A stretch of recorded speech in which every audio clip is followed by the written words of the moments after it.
What do you do before you go to bed? I'm sure you have a routine and you do the same things almost every night. So think about it. What does your bedtime routine look like?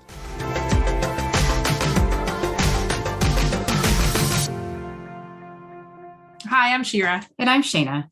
and we're behavior analysts that create weekly content about how to teach individuals with autism so that they make real progress. And we create shareable resources to make your job just a little easier. Today's topic is all about how to develop bedtime routines for kids. If you want more videos like this, make sure to subscribe and hit the notification bell to stay updated on new video releases. So, I was really rigid about my daughter's bedtime routine when she was young. She's 10 now, and she still does relatively the same things before bed that she did when she was 3. And in fact, right before she goes to sleep, so, hug her goodnight, she has this line that she always needs to say. And now to this day, she says, "Good night, I love you so much. I miss you so much. Have a nice day tomorrow. Bye." And I asked her one time, I said, "Do you even know what you're saying?" And she looked at me and she said, um, no, I think maybe. And that's all she could say. But basically, ever since she was about 2 or 3 years old, when she could speak in that sentence, she would say, "Good night. I love you so much. I miss you so much. Have a good night's sleep. See you in the morning. Bye." And 8 years later, it's morphed into the blah, blah, blah, but she still does it. And if she doesn't say that line, it's like she can't go to sleep or something. And I think that that's really the key to a good bedtime routine is the structure and the consistency. My kids were little. I think I had like 3 kids under 4, and I wasn't even a behavior analyst. And I just was militant about bedtime. Really, it was just my sanity at stake because if they didn't go to bed at 7 o'clock, like there was just no hope. So I learned that it was consistency and routine, and those things, as long as you kept doing them and you had a routine and you did it every single day. Some days were easy, some days were hard, but having those things really create, at the end of the day, a positive bedtime routine.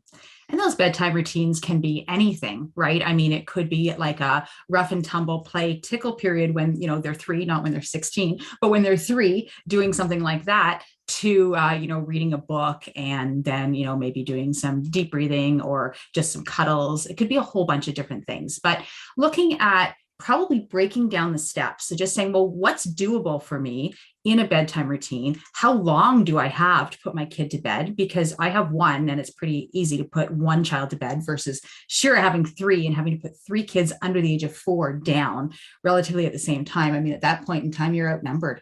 So yeah, but it's also planned accordingly. Like we had to both be home because bedtime was a priority. So if I needed help or I needed a babysitter, or I needed my husband to be home, then, we tried to make that happen. And we've made a plan. So I didn't try to put all 3 kids to bed at the same time. We had one kid at a time. We would do their routines. We'd spend about 20 minutes with each child and they would get to put on their pajamas. They would get to, when they were really little, they would drink their milk. We would read a story and we would sing a song, and it was the same routine every single day and at the same time of day every single day. And we'd go through the kids one at a time so that the routine also became positive. It became a positive experience where they got to spend time with us. They got to play a preferred game, read a book that they enjoy.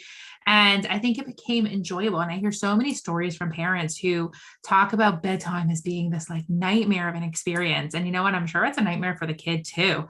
And if we can try to take back control of that routine and make it positive, and I'm not talking about it being like, games and prizes and rewards and things like that. You can put something fun like that into the end of the routine, but even just spending time together and making it a bit of a positive experience so that they calm down, because the goal of that routine is that by the end of it, they're ready for bed. And I think we all need to be in a good space to be ready for bed. That means calm, that means attended to, that means that they don't need to, come out of bed every 2 minutes because they need a drink and they need a hug and they need a kiss and they need to, find their favorite stuffed animal. And if we make sure to like just pump them up with all of those good things in that routine, then there won't be a need for that. And really, it comes down to predictability as well, right? So when you're developing this routine, think about it. And if you've got a partner to talk to about it, amazing. If you don't, it doesn't matter. Write it all down on paper of all of the steps that are doable for you. They don't need to be in order when you're planning this. You just write down, brainstorm something on paper. Okay, I can read books. I can sing songs. I can tickle. I can't do this. I can't, it's not doable for me at this time. And then once you've got, your brainstorm of ideas, if your child's old enough, you could ask them, do you want to do this or do you want to do this? But probably at the beginning, just pick 2 or 3 things. Keep it to about 30 minutes or less. You don't need this bedtime routine going on for an hour or two. Keep it to, I would say, even 20 minutes if possible or less. And just have, okay, so here's my set 3 things that I'm going to be doing every night. And it goes in this order.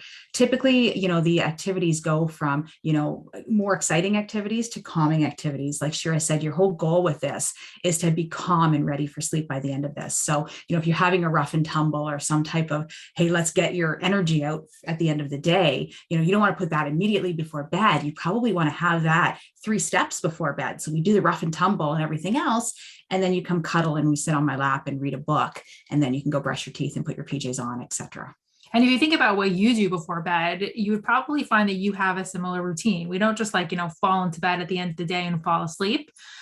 We probably have to get changed or shower, read a book, talk to your spouse, or, whatever kind of routine you've developed, you've created that so that you can calm down and be ready for sleep. Ideally, screens are not the best thing, I think, for all of us before we go to bed, and we all fall into that trap, but keeping screens out of your bedtime routine for your child would be ideal. So developing some other preferred activities that you can do together. Even if screens are part of it, maybe at the beginning, and then towards the end, you're doing something to fade that out, like reading a book or singing a song or talking to each other or whatever that looks like. But keeping that routine consistent. And some nights will go really smoothly and, they'll be in bed at their bedtime. And some nights won't, but I think it's important to remember on those nights that aren't going so smooth to just be as consistent as possible, and stick to the routine, keep reading the book, keep putting on their pajamas, just remind them, using the visual to remind them of what the expectations are, and stick to the routine as much as possible. I mean, to the extent that when my kids were little, I wouldn't even take them out of the house past 6 p.m. because it would disrupt their bedtime routine. I mean, it's a little bit extreme, but my family would joke that I would just never attend events in the evening because it was just too difficult. Like if we did that once a week and then it was twice a week, and then the other days you're negotiating to get them back into a routine, it just wasn't worth it for me, but that's a personal decision. I've heard 21 days to make a habit. Whether that's true or not, I'm not sure. But it does seem to be about that 3-week period when, kids are like, oh, okay, I got this. This is what we're doing now. In fact, at the beginning, I actually had a visual schedule. So I wrote down, here's what to do here. And it was pictures because my daughter at 3 couldn't read. But I've actually recommended to parents, even if you just write out a text schedule, just write it out in your printing, and even a 3-year-old can't read that, but you can. So at least, it's a visual reminder for you to keep going with that routine. And typically, after you do this for a while, kids ask for it. Kids are actually like, hey, I'm ready to read my book now, Mom, or I'm ready for this, or I want my hug now at the end of the night. So the more you do it, the more consistent you are, it'll come and it'll get there. And this can start as young as possible. I started with my kids when they were babies. They had a bedtime routine. We would read Goodnight Moon to the point where, it's a little bit crazy. Recite it. Yeah. And they couldn't even really understand, but it started as young as possible. If your child is a little bit older, it's not too late. I think still starting to get into that routine is a good habit to get into.